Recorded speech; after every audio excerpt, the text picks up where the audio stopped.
John Milton took out his phone and looked down at the screen. The single blue dot showing the position of his stolen AirPods was half a mile away from him.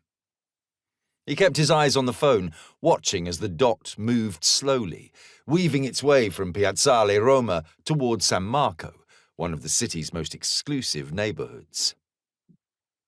Milton had never been to Venice before, and so recently after being in Siberia, it felt like another world. The labyrinth of canals, the sense of history, and the feeling that everything, eventually, would be submerged beneath the water of the lagoon created an almost dreamlike sensation. There was a bustling, chaotic energy here too. It was a place that thrived on its own peculiar rhythm, untethered from the rest of Italy. Milton found that he liked it very much.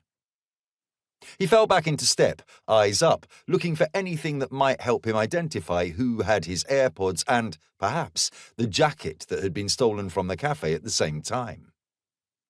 He turned a corner and caught a glimpse of the Grand Canal between the shoulders of two buildings.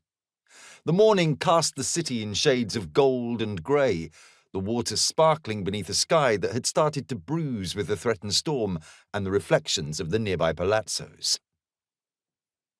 The dot on his screen crossed the Ponte di Rialto and moved to a side street, slipping into a tangle of alleyways. Milton reached the bridge and followed, pausing at its central portico to take in the view of the canal as gondolas and vaporetti glided below.